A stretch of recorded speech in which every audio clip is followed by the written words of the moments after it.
thank you very much for joining us here to our third, I think, the third Paula Kantor seminar series, where colleagues share their ongoing research on gender equity and social inclusion aspects of their work at CIMMYT. And we're very pleased to have these sessions accompanied by our colleague Agnes Quisenbing from IFPRI. She's a senior scientist at IFPRI, and she is very, if you have read her work, you will notice she's very experienced and very knowledgeable in dealing with JC research in the agri-food system.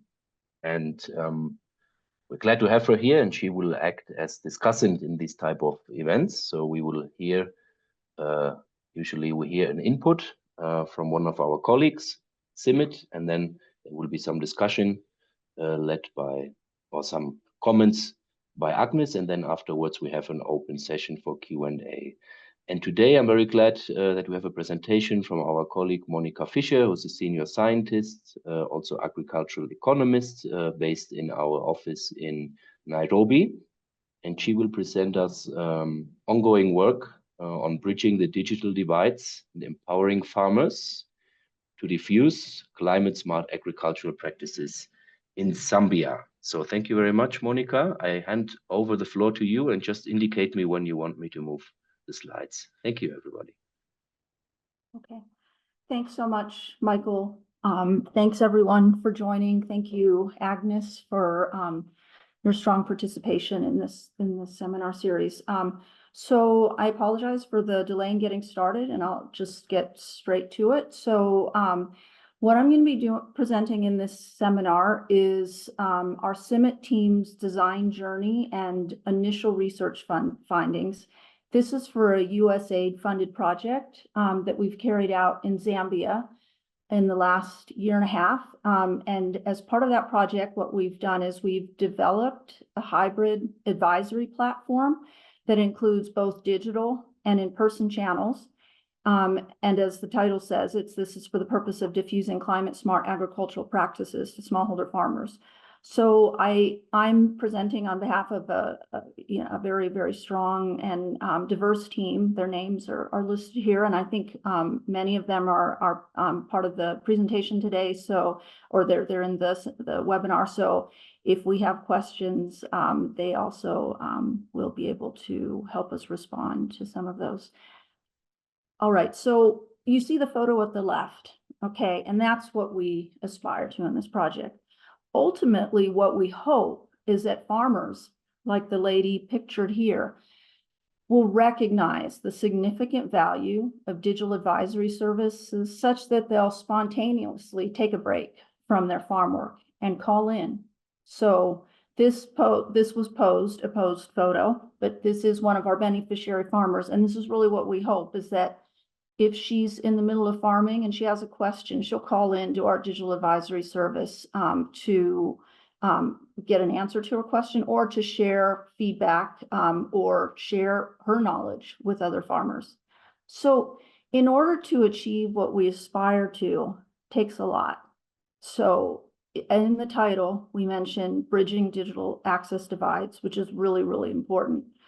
And also, we want to enable farmers to actively participate in and influence the project, because without empowering these farmers and actively involving them, then we're not going to ensure broad access. There won't be trust in the system, and the services won't be relevant. So that's where the title comes. Next slide, please.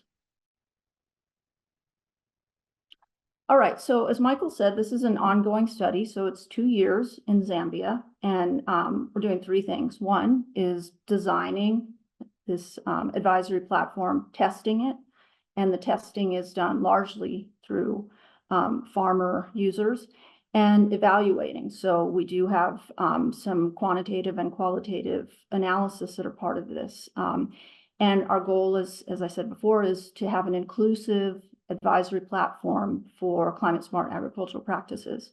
So we have 2 channels, 2 types of channels. One is digital. We're using a mobile phone, as you see the woman farmer top right. So we're using a basic mobile phone, something that farmers have at their fingertips right now. And then we also were supplementing it with in-person advisory, because that's an approach that, you know, is tried and trusted over very many years. So we do have a name to our platform, thanks to the team. It's Atubandike, which means let's chat in a Zambian language, Tonga. The number of farmers that we're engaging here directly is 4,000 farmers, 50% of whom are women. We also engage village-based digital champions, and these are 50% women and largely youth. And they play a really, really important role, as do farmers, in our project. And we're also engaging community members. So at a recent focus group discussion, as part of a community engagement activity, we had more than 1,700 community members, like this young man at the bottom right. So as I said, 3 phases to the study, and that's what I'll be talking about today, in addition to a little bit of motivation. So the 3 phases to the study are design, and that's both design of the digital and in-person platform, as well as research design. And then at the end of that phase, we had a prototype advisory platform that I'll share with you. And then stage 2 was understanding needs, testing, and iteration. Now, understanding needs, obviously that came in step 1, but the more rigorous version of that came in step 2 when we did a baseline study. And then the testing is the user testing that I'll talk about. And then that through what we learned, we then iterated to the next version of our advisory platform. And finally, we're setting up what is needed for us to monitor and conduct rigorous impact assessment. Next slide, please.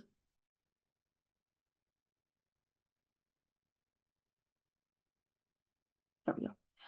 All right, so this project is motivated by a cautious optimism. And so let's start with the optimism, okay? So the reasons we're optimistic is, first of all, as we know, mobile phones, especially the basic ones, not so much the smart ones, are increasingly owned and used by diverse farmers in Africa. So Michael, can we quickly go to the next slide? And then we're gonna. Okay, so this is data. It's a little bit outdated. I was trying to get something newer, but these trends, you know, have largely continued. This is from the Pew Research Center. So at left, what we see is this huge surge in Africa of cell phone ownership, right? It went from about 10% in some of the countries back in 2002 to in 2014, South Africa approached the cell phone ownership rate of the US. And then at right, we see also from the Pew Research Center data that indicates that the majorities across sub-Saharan Africa, majorities of adults, I should say, own a mobile phone. And, you know, as I said before, basic phones are the most common type. So we see Tanzania at the bottom. You can see that only 1% of the adult population surveyed owned a smartphone, whereas 62% owned a basic phone. Next slide, please.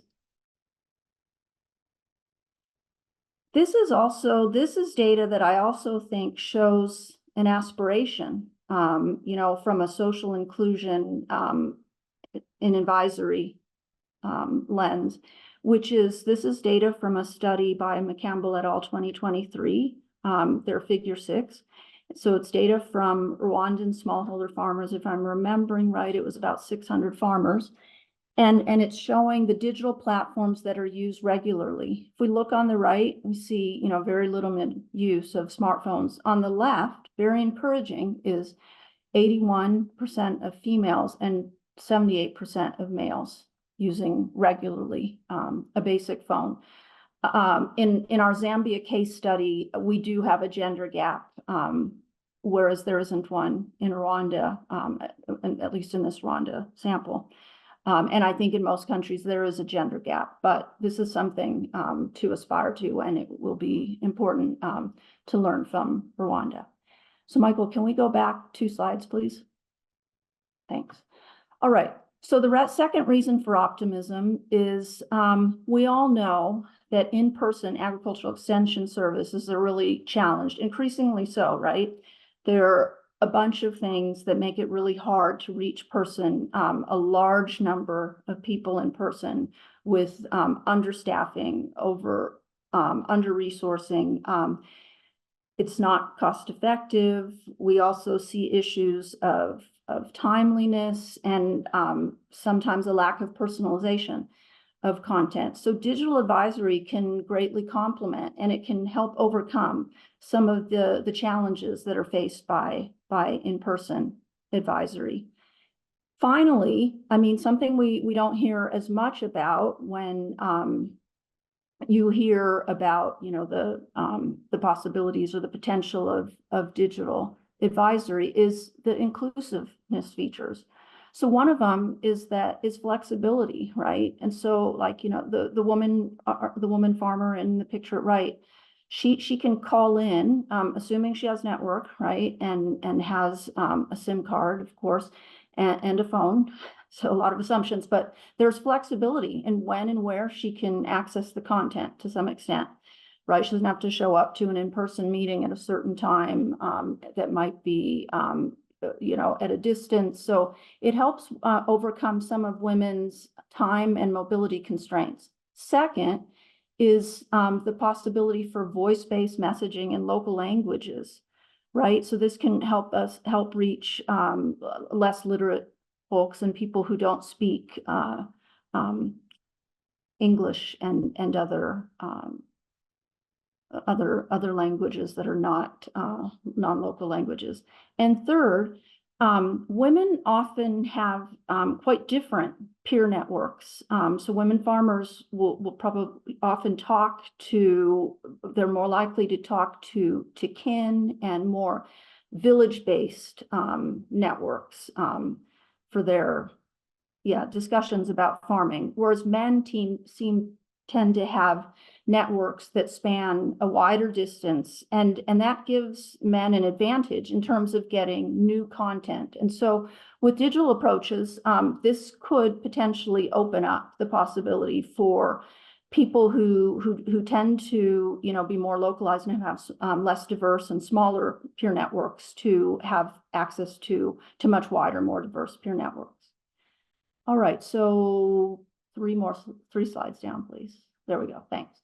All right, so that was the optimistic part. Okay, what about caution? Okay, so why is caution warranted? Well, I think we can see do we really need another digital advisory tool, right? There are so many advisory tools already in existence. Aker et al. In a review paper, for example, they point to 140 ICT for agricultural initiatives just in the last few decades. And in a really nice global review, Dittmer et al., Dittmer's from CIMMYT, reviewed 61 digital extension tools. There were many more, but they narrowed it down to, they were looking for specific ones that they spoke to social inclusion. But out of all of these, and many, many other examples, of course, very few of them represent meaningful social inclusion, although they have tremendous benefits in many other ways. So it is at issue is that I think, you know, unfortunately, we're repeating some of the same mistakes of in-person agricultural extension, where we're targeting a certain demographic of farmer, and then the content and the approach and the timing of the extension activities, you know, don't reach this broad group. And so we're repeating that with digital tools. For example, if we're just focusing on smartphones, and very few people have smartphones, then those who have smartphones, they already have better access to information, and that's just going to increase. And so the gap in information access could deepen. So that's a key reason to be cautious. So we truly need to understand and address social inclusion in ag advisory. And I think it's just like a couple of basic questions. So we need to think really carefully about who our farmer clients are, and just think broadly about who they are, right? Rather than, you know, the lead farmer types that are often a focus of agricultural extension. And then the next thing is then we think about, okay, we understand who our audience is. And now let's design and implement to reach them where they are right now, but also think about where they're heading to and support information, access to agricultural information channels moving forward as well. Next slide, please. All right, so I said that there were 3 phases in our little project, Atubandike. So the first one is design and prototyping, and includes both the digital platform design as well as research design. The prototype that we developed, though, is this hybrid advisory system that I'll show in just a minute. So at this phase, we did some trying to get familiar with the digital ecosystem. And I said, again, there's this nice global review by Dittmer et al. I'm not one of the authors, by the way, but it is really, it's a very comprehensive review. And then after looking at that, then we developed some social inclusion and agency enhancing criteria that we could use to look at different kinds of digital digital extension tools. So, for example, for social inclusion criteria, important things are affordability, infrastructure requirements. What about digital skills and literacy? Does it require people to be able to read or understand a particular language? And a 5th one, social inclusion criteria, it's not really social inclusion, but it's really about like, I mean, it is, but it's like making sure that the content is relevant to a broad audience. So you're going to have different content for different people because of the different needs and preferences. So that's social inclusion criteria, just 5 quick things that we thought of. And then for enhancing agency, you really have to make sure that your platform has high quality and new information. So again, you're going to have to understand who your audience is and where they are right now. You want to allow people to feedback. You want to hear from them, and you want them to have that opportunity to ask questions, to share their farming experiences and knowledge. You want peer-to-peer networking. Can they talk to other peers through this platform? And trust is critical. And that's a key reason that we've gone hybrid, because our research has shown that, you know, despite the many issues with in-person extension, there is some level of trust in agricultural extension officers on the part of farmers, at least in our survey area. Okay, I got a little off track, but so we've gone through the first 2 bullet points. Okay, so where we familiarized ourselves with the digital ecosystem, developed some criteria for ranking different kinds of advisory systems. Then we selected a technology. You've probably seen that I have a bias to basic mobile phones. So we chose basic mobile phones, and then interactive voice response because of the opportunity that provides for reaching less literate folks. And then we entered into a partnership with a social enterprise company, Viamo, that has a lot of experience with reaching marginalized groups in digital information, digital-based information. And then finally, we sought to learn from some other IVR-based advisory platforms. So these are 3 that I really, really like and that we wanted to build on. So the first one, KETI, I think that's the one to try and that's kind of where we move from. So this was a digital green. I don't know if it still exists. I've been trying to find out if it still exists. This is from, I read about it in a journal article. So it's in India, and it's mobile phone IVR based. It's nice because they have they work with digital extension officers. They're not necessarily always on the ground, but the digital extension officers, so farmers can call in and they can ask questions and listen to content, and they can provide feedback. There isn't a possibility for them to network with peers on this platform, but they can, there is the in-person channel. So they have these on the ground digital advisors that farmers can reach out to when they need help. Second is Avaj Otalo. That was a Berkeley and Stanford project in India. I don't think that exists anymore. Again, it's hard to find some of this information. This one, allows for feedback opportunities and peer-to-peer networking, but there's no in-person channels. It's all digital. And then Ushauri, this is a CIAT and Tanzania Agricultural Research Institute collaboration. That's a Tanzania platform. It does allow feedback opportunities through the mobile phone IVR system, but there's no peer-to-peer networking or in-person channels. Next slide, please. All right. So this is a work in progress. I don't think that this is, I'm hoping that this can help kind of explain our prototype and platform. So let's start, if we start down where you see the farmer on a phone. So that's the starting point, okay? So a farmer that needs, or is interested to participate in agricultural information channels, through their basic phone, they can call in to a platform. And so we have an arrow coming down from the database of IVR advisory content. So we have these 30 pre-recorded messages. And so a farmer can call in and listen to those 30 pre-recorded messages on climate smart agricultural practices. And then they can, there's an arrow that goes from the farmer up. They can ask questions about the content or anything related to the content.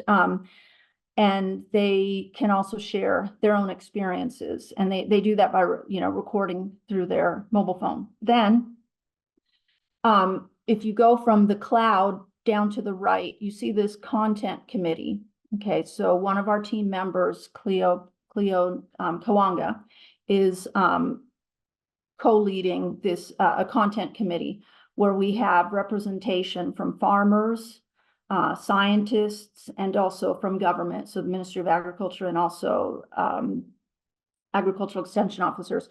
So they meet and they listen to the questions and they prioritize and they listen to the experiences, and then they develop answers to the questions, and they choose some selected experiences, and those go back up to the cloud, and then the farmers will get access to those it takes 2 weeks. So that's one of the key issues that I'm going to bring up later on. So now if we go, so we go back to the farmer, and, it would be great if that were enough, but it isn't to be socially inclusive. And so we have communities getting involved. And so we've had so far 2 designated community meetings, but we've been in the communities many other times for data collection and for trainings, et cetera. And so we've had these conversations with community members about the importance of inclusive access to agricultural information channels, how that benefits the whole community. And community members themselves have identified some of the drawbacks of social exclusion in this context, and also solutions and actionable steps that they can take as a community. And so then they're providing, that's the plan, is for them to provide some support to the beneficiary farmers, who will also share what they get from the platform with the wider community. Then in addition to the support from community members, at the left, we have digital champions. So as I mentioned before, there are 84 digital champions, half of whom are women. And they're there to offer digital support because we did find that in our user tests that navigating the hotline, the platform, is not as easy as it would seem. And so I also find it difficult to navigate through an IVR platform. So we have these digital champions that have become very familiar with the platform, and they're there to support farmers. And they also, we've trained them in some agricultural advisory approaches and content. And so they will also act as semi-ag advisors. They're mainly there for digital support, and also the project also hopes to empower them as leaders in their community, because these are largely youth and women who are also often marginalized as holders of agricultural knowledge. Next slide, please. Okay, so in addition to designing the hybrid platform, we've also, this phase one also involved research design. And our research has a participatory action research approach. That's part of it.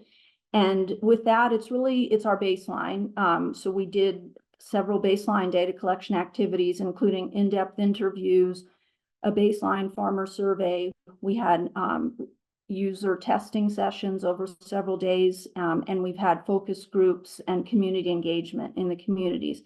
And the goal of this is to help us understand the context, and also to involve farmers in multiple roles, right? As we're involving them as farmers who are part of the survey, but we're also involving them as digital champions, as testers of a digital tool, as co-developers of content, as well as a platform. And then all of that information then helps us to iterate to the rollout version of the platform. And then our second, the second part of our research design is we have an intervention. So we've rolled out Atubandike as a randomized control trial with 5 treatments. Next slide, please. So this slide shows our 5 treatments.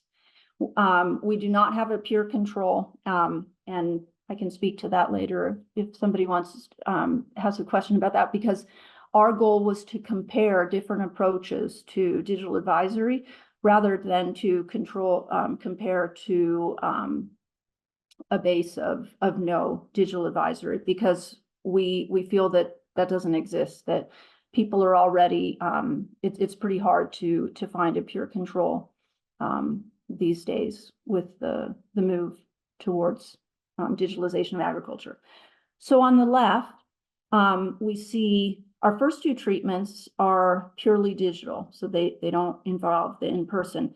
So the first 2 treatments, T1 is what we're calling push. It's push advisory, and so that's where a farmer can call in and they can listen to the 30 messages, and they can listen eventually to talk shows where the questions that farmers ask are addressed, and they can listen to farmer experiences, but they can't ask any questions, so they can just listen to content. Then T2, we add in the opportunity to give feedback, so bi-directional. So they see that, the specific questions they have and their own experiences become part of the content. So they become originators, not just recipients of content in T2. Then T3 through T5, we add in, becomes hybrid. Okay, so we add in the in-person. So in T3, we engage 84 digital champions, and they work as female-male teams in the communities. And we provide them with just basic training and in digital skills, as well as some agricultural practices. Then T4 builds on T3, but here we're trying to promote gender inclusion in the DC's approach. And so we train them in gender diversity and inclusion. We've had 1 training so far, and we're going to be offering the 2nd training next month.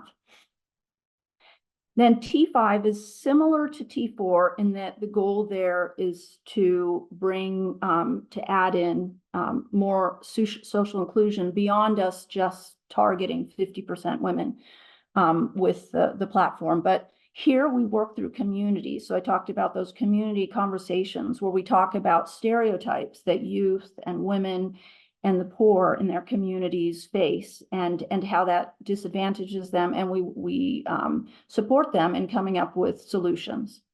So those are our 5 treatments, and they address different questions. Like T2 is asking, how important is it for farmers to be able to give feedback, to ask questions? How important is that in their participation and learning from an advisory agricultural advisory. And then the other ones ask questions about, you know, how important is in-person support, and also what works better? Is it better to train digital champions to promote social inclusion, or engage with communities?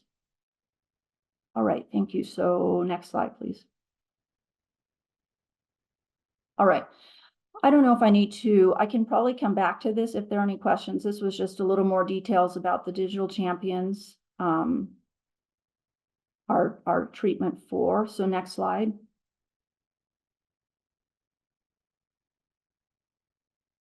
And then this is some more details if anybody's interested later about our transformative community engagement, or treatment 5. And then we can go to, all right, phase 2. And I think I don't have that many more slides, like 5 or 6. So sorry that I think I'm running a little bit behind. So phase 2, you know, once we had the prototype platform and we had our research design in place, then we went to the participatory action research, where we did I already mentioned the in-depth farmer interviews. We had a baseline farmer survey, and we did these rigorous user testing sessions. We see a couple of pictures from those sessions at the bottom, middle, and right. At right, this is one of the digital champions who came to the training with her mom so that she could have her mom help take care of baby while she was at the session. Finally, the community engagement meetings at bottom left, we see that there is quite a bit of engagement, as you see by the women with their hands up. Men are there too, but there does tend to be quite a bit of segregation on gender in these community meetings. All right, next slide, please. So this slide, I don't really need to go into very much. It's just kind of showing that one of the things that we did we wanted to have in our sample, not just the typical household members. So generally, if you do intra-household interviewing, so oftentimes we'll include a spouse, the household head and spouse. But we wanted to hear from other kinds of household members, like children and parents. So we allowed, we randomly selected from a list that included the top 3, the 3 primary farmers in a household. What we did find is that led to about, I guess it would be about 5% of our sample, or 10% of our sample being non-spouses and non-heads. But yeah, I think we appreciated having the youth as part of our sample. All right, offering a new perspective. Next slide, please. So basically, from the baseline survey, we have 4 key findings, and I'm not going to read all of these quotes. They're just there to highlight some messages. But one of the key things we found is that there's a lot of interest. So the farmers that we talked to, they have a lot of interest in mobile phone-based advisory. They see a lot of advantages to it. There also was a lot of interest in our specific platform, and people talked about some of the advantages that they could see. They also talked about some of the problems, and we've used that to learn and revise. So one of the things people talked about is that it's convenient to use their phone. It saves them time, and they can be updated quickly. They don't have to waste time walking and hanging around at a meeting. And then people talked about they like to be able to listen to messages on any phone, and in the language they're most familiar with. And they really like to be able to ask questions and hear voices of females as well as males. So that's another advantage of digital, is that we can use a very broad, we can use voices of youth, elderly, females and males, and different people, like farmers, as well as extension officers and ag scientists. All right, next slide. All right, Monica, sorry. Could you, I don't know, I'm very sorry because it's a very interesting presentation, but in the interest of time, could you try to wrap it up in the next couple of minutes, so we have some time for the discussant and also for general Q&A. Because I think the session ends at 5, so we have 20 minutes left in total. Sorry. Yeah. Oh, no problem. I think I think I'm taking longer than I had anticipated, but I think I probably have about 4 more minutes. Because most of what we have is at the early stages. We don't have a lot in terms of results. So again, from the baseline survey, so we found a lot of interest, but then readiness for mobile phone advisory is low. So what we found, though, is that there's a lot of diversity, right? So these are two farmers in our sample or in our intervention. We have one farmer at the left. So she's one end of the spectrum. That's somebody who she didn't have a phone to begin with, but we're helping her get access, or the community's helping her get access. She has low digital trust and she can't read. Then we have somebody else on the other end of the spectrum, this young single farmer. He has a smartphone, high digital trust, and he's more educated. So generally, we found readiness is low. The person on the man on the right, he's kind of an exception to the rule. So next slide, please. And then in addition to readiness, there are a lot of social perceptions that can create barriers to inclusive mobile phone or any kind of advisory, because the community conversations revealed gender norms that create challenges to reaching and benefiting women with advisory. So for example, people talked about how the community perceives men as the real farmers, and they're considered heads of household, and sometimes women need to get permission to go to meetings, or probably to use their phone to call into an advisory service. Youth also face very demotivating stereotypes, such as some people mentioned that young men prefer roadside jobs and alcohol, while young women are often seen with their boyfriends instead of working in the fields. So that's something to address as well. Next slide, please.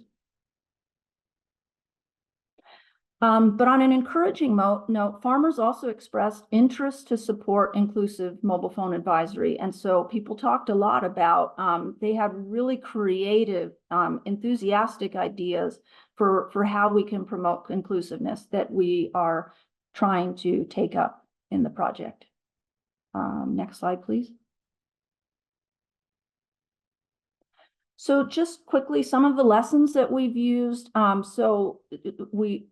I'll just mention one of them has to do with digital tools. What we really think that it's important to use the tools that farmers have now, because we saw very low, less than 2% had smartphones. But so we need to use basic phones as we're doing, but also to include options for smartphone applications for people as they become more familiarized, and as they if they want to go beyond what we have.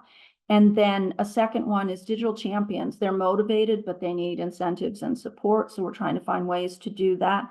And they're playing a really important role in helping us to overcome some of the shortcomings of the digital platform. Finally, we've found the regular engagement with communities to be really important to promote social inclusion in our project. I think next slide, and I think this is the last one. Yes. So this is my last slide. Thanks everyone for hanging there. So we also in 2025, we're going to have midline, endline surveys with farmers, and we're also going to have digital champion surveys, and some of the key research questions that we're going to address with the data. One of them is, which kinds of interventions are most effective at narrowing gender gaps in digital advisory participation and learning? We also are going to compare some of the digital modes of communication. We need to be thinking about business models to promote sustainability of the system, because some of the projects that we find as exemplary, unfortunately, have not. The platforms disappeared once the project funding ended. And finally, we hope to be part of a dialogue that's happening in the CGIAR to identify key indicators of inclusive digital technology and how we can, in a standardized way, measure digital inclusion. Thank you very much, everyone. Thank you very much, Monica. Very nice, interesting presentation. Huh? Thank you. I would hand it over to Agnes, please, for your intervention. Thank you.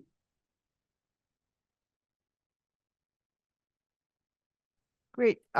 Thank you so much for this fascinating presentation, Monica. I mean, I really could have gone on and on listening. I'm very curious to see what you're going to find out once you do your midline and an endline survey. So, just very quick points so that the rest of the group can chime in. One is that I really like your design. It's very nice to see you try to unbundle this package because obviously with limited resources, we want to find out which combination of features works best for digital extension. I was just wondering whether you are able to control for the possibility of spillovers. I mean, that's not necessarily a bad thing in real life, but it could confound the interpretation of your results. I was going to ask you about whether all women have equal access to mobile phones, and I think you addressed this when you talked about the readiness of people for digital advisory. So you obviously have to overcome those barriers of access. So this is more like thinking about what might come out of your study down the line. I would be very curious to see what type of digital champions are most effective for which audience, And I don't think this you can do quantitatively necessarily because you'd have to have an enormous sample size, but this is something that might be nice to explore using qualitative work, whether women or youth or whatever type of person is an effective digital champion. One of the things that I really liked in your approach is that you also have this scope to build trust in extension agents. And I think that's what's missing in a lot of digital learning platforms, that you're just interacting with, who knows, maybe it's AI, who knows, it's a real person, but it's nice to be able to connect to a real person that you see in your community. So, so two more points and very quickly. One is that I see the advantage of the digital platform in convenience, in having diverse voices, but I also see a possible trade-off in terms of building community. And I wonder whether the design can have a feature where you can build up community. I have no idea in what ways you would. And the last question I have is whether you have nudges for people to call in. So my experience being part of a digital learning platform is that I can be also very I can shirk my language lessons, for example, then I get these irritating nudges. So are there things like that to sort of keep interest up as the program goes on? That's all. Thank you very much. This is fascinating. Back to you, Michael. Thank you so much, Agnes. Very interesting points. And I second your comment, your very first comment on the very comprehensive assessment that you're undertaking there, Monica and team. Very impressive. So would you want to react to some of Agnes' comments, Monica? Yeah, that sounds good. Thank you so much, Agnes. These are really valuable questions and comments. So let me just speak to them one by one. So you asked about if we control for the possibility of spillovers in use of the platform, and also awareness and knowledge. And that's something that we've tried to do. One way is that only certain people can call in to the platform. So that's one way. And then the other thing is we randomized at the it's called an agricultural camp, which is a collection of communities. And so that's how we've tried to address possible spillovers. And then as far as whether all women have access to mobile phones, so it was something like it varies a lot by their poverty level and gender, as well as age. And what we found is it varied from about 70%, I think that was lower income females, to like 98% of well-off men. And so what we were trying to do is get people access through these community conversations and the digital champions, where, okay, you got in your family, the person who got selected was your spouse, right? That's going to benefit your family. Your spouse doesn't have a phone, so can your spouse use the phone? And you can even listen to it together. I mean, these are some of the things that the community members came up with. So that's how we're trying to help with access. Then I really like your question about the digital champions, right? And I agree that should be, we could use qualitative focus groups and in-depth interviews to find out, like, what methods and which, what are the characteristics of the digital champions that are most effective for reaching different types of audiences, women, men, youth, etc. So thank you for sharing that. I think that we're going to add that to our list of questions. I'm hoping if I missed something, please let me know. I agree about the trade-offs. And so what we're trying to do is the digital champions are being, part of their job is not just to engage with the farmers they're assigned to, but they're also supposed to hold community forums where they share with the whole community the information from our platform. And then the nudges, that's really important to keep the interest up. And so there are going to be SMS nudges, but I guess I don't trust those as much with this particular audience. But we're going to have the digital champions are going to be nudging. They're going regularly. And then we're going to have a presence in the communities too, because we're going to be going to collect personal testimonials and talk to farmers. So I think that's one of the way we'll nudge and keep it relevant and in people's minds. Thank you. Thank you very much, Monica. I would like to open the floor now to all colleagues for questions and comments, suggestions, and I see there's one in the chat already. Vera, if you like, can you unmute yourself? Do you have? Can you speak? Then please go ahead. Yeah, I'll just go over my question. Thank you so much. Your presentation was great.